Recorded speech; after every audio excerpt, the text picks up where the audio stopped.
یہ ہیں جی حاذق ماجد سرگودا سے. وہ کہتے ہیں ڈیرہ غازی خان میں اگر آوارہ کتوں کے کاٹنے سے 7ویں جماعت کا طالب علم جان کی بازی ہار جائے تو خیر ہے، لیکن میاں صاحب صرف اس لیے نہیں آ سکتے کہ صرف ذہنی دباؤ کا شکار ہے. پھر یہ قوم تباہ نہ ہو تو کیا ہو؟ ایک مسلمان یا پھر محض ایک انسان کے طور پہ جواب ضرور دیجیے گا. حاذق صاحب میں مسلمان کے طور پہ بھی جواب دوں گا، انسان کے طور پہ بھی جواب دوں گا.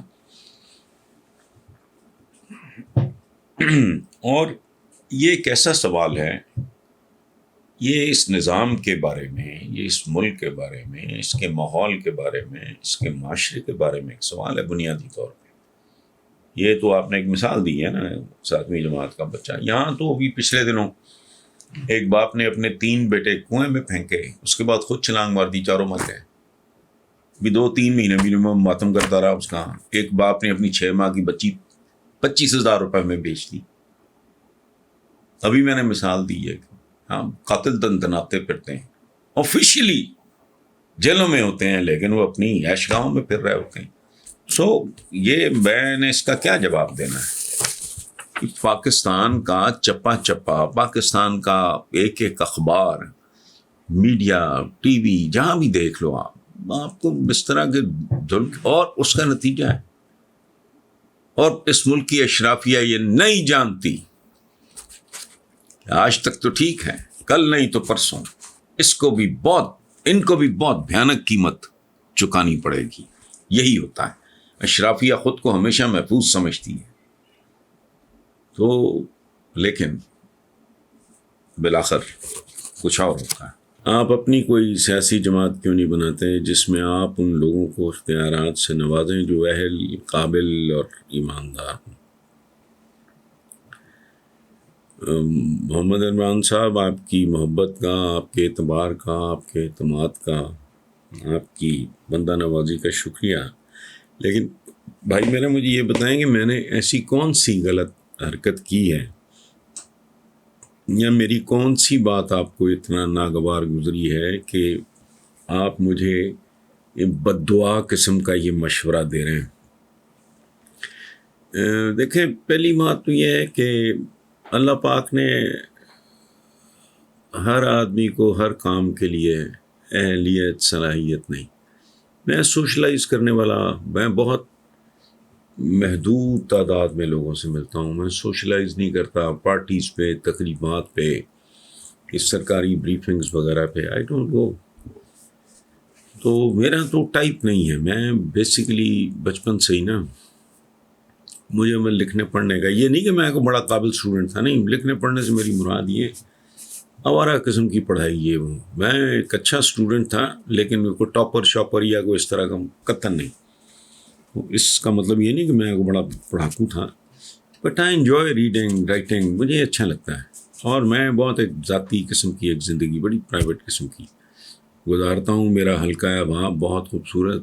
میرے اسکول، کالج، یونیورسٹی کے دوست آج تک گہرے رابطے، خوبصورت ہے، محدود ہے. پریکٹیکل لائف میں آ کے بھی میں نے بہت کم رشتے، بہت کم بنے. تو مجھے آپ یقین کرو کہ بچپن سے ہی نا یہ سیاست سے مجھے پتہ نہیں، گھن آتی ہے، نفرت ہے. اسکول، کالج، یونیورسٹی، اس کام سے ہی نفرت رہی. انتہا یہ ہے کہ کالج تک میرے ایک بہت ہی پیارا دوست اولمپئن تھا، پاکستان کی ہاکی ٹیم کا سٹار تھا، ارشد چودھری. میرا بچپن کا دوست ہے، اختر رسول کے وہ اپنا فرسٹ کزن بھی تھے، اور ان کے برادر ان لا بھی. میرا بچپن کی دوستی تھی جو ارشد، اللہ غریق رحمت کرے، اس کی موت تک جاری رہی اور آج تک جاری ہے. میں بہت ریگولرلی اس کو یاد کرنے والا ہوں. تو اس کی بڑی خواہش تھی، وہ خود تو ہاکی کا سٹار تھا. پہلے اس کی خواہش تھی کہ میں ہاکی کھیلنا شروع کروں تاکہ ہم زیادہ سے زیادہ وقت اکٹھے گزار سکیں، کیونکہ شام کو ظاہر گیمز وغیرہ کا سلسلہ ہوتا. پھر جب اس نے دیکھا کہ یہ ادھر نہیں آ رہا، تو پھر اس نے نا مجھے بڑا زور لگا کے نا کوشش کی کہ میں پالیٹکس میں، کوئی کالج میں الیکشن، اسکول میں ہوتے تھے اور ٹائپ کے الیکشن، کالج میں نے کہا نہیں، وجہ کیا ہے؟ تو میں نے ایک بار ارشد کو بتایا کہ یار مجھے بھکاری رحم آئے ترس آئے اور بات ہے، بھیک مانگنا اچھا نہیں لگتا. بھیک مانگنے والا بھلے نوٹ مانگ رہا ہو چاہے کوئی ووٹ مانگ رہا ہو، ہے بھکاری. تو مجھ پہ رب العزت کا، میرے رب کا، میرے خالق کا اتنا بڑا، میرے پہ بہت سارے احسانات ہیں، بہت سارے، ان گنت، جس میں سمجھتا ہوں کہ سب سے بڑا احسان میرے رب کا مجھ پہ یہ ہے کہ میں نے زندگی اپنی ہی شرائط پہ گزاری. I was 18, 19، 20 سال کی عمر میں وہ گھر کے جبر کیا، الحمدللہ، مطلب I loved my father. آج بھی ہمارے پورے گھر میں میرے وہ جو مجھے ڈکٹیٹ کرانا چاہ رہے تھے، جو میں نے ڈکٹیشن لینے سے انکار کر دیا. میں نے کہا میں نے سول سروس نہیں، میں نے پڑھائی لکھائی کا کام کرنا ہے. تو اس طرح وہ گھر بار ہی چھوڑ دیا تھا. میں نے چند دن پہلے کالم لکھا تھا کہ جس کام کے لیے گھر چھوڑا اب وہ کام چھوڑنے کو دل کر رہا ہے، جو ملکی حالات ہیں. سو اس لیے پلیز آپ مجھے اپنی دعاؤں میں یاد رکھیں. آپ کی محبت کا بہت شکریہ، لیکن مجھے پلیز یہ مشورہ نہ دیں، بڑا گندا کام ہے. اور on top of every thing, میں شاید جس طرح کا میں مستقبل دیکھ رہا ہوں، میں شاید میں مطلب سوچتا بھی، لیکن اب تو عمر کا وہ حصہ ہے کہ چل چلاؤ کا وقت ہے. دس از پیکنگ اپ ٹائم. ٹھیک. یہ شاہد خان صاحب ہیں جی پشاور سے. وہ کہتے ہیں جی فواد چودھری نے کہا کہ نواز شریف کو خود ہی حیا کر کے ملک واپس آ جانا چاہیے. دوسری طرف عمران خان نے شہزاد اکبر کو نواز شریف کیسز میں ناکامی دکھانے پہ گھر بھیج دیا. کیا ہمارے نظام میں اتنی پاور نہیں کہ چوروں کو ریکویسٹ کرنے کی بجائے گردنوں سے پکڑ کے واپس لایا جا سکے؟ شاہد خان صاحب بھائی میرے، پہلی بات تو یہ جو آپ نے کہا ہے نا کہ خود ہی حیا کر کے ملک واپس آنے، حیا ہوتی تو نوبت یہاں تک آتی ہی نا. تو آپ کس کو کیا مشورہ دے رہے ہیں؟ دوسری بات یہ ہے کہ بات پاور شاور کی نہیں ہے. پاور کیا ہے؟ یہاں کوئی ہرکلیس ہے، کوئی سیمسن ہے، کوئی ٹارزن ہے. پاور شاور کیا ہے؟ یہ اس ملک کے قوانین اول تو بہت گھسے پٹے گھٹیا پرانے 1800 پتہ نہیں کیا، کون سے کن زمانوں کے اشروں پرانے. اچھا گاڑی ہر سال چینج ہونی ہے، موٹر سائیکل ہر سال 2 سال بعد چینج ہونی ہے، فیشن چینج ہونا ہے، کپڑے چینج ہونے ہیں، قربانی کا جانور چینج ہونا ہے. یہ عجیب بات ہے. وہ بھائی جس طرح یہ دنیا تبدیل ہوتی جا رہی ہے تو بہت تیزی سے نت نئے قوانین بننے کی، پرانے قوانین کو ریپلیس کرنے کی ضرورت ہے. میں قدم قدم پہ ماڈل بدلتا ہے جی سیل فون کا. وہ کل وہ جب ٹیلیکس آئی ہم حیران رہ گئے، اس کے بعد فیکس آئی، پھر کو پجر آیا، اب یہ آ گیا، پھر فلاں آ گیا، ٹمکاں آ گیا. وہ سمجھ نہیں آتی.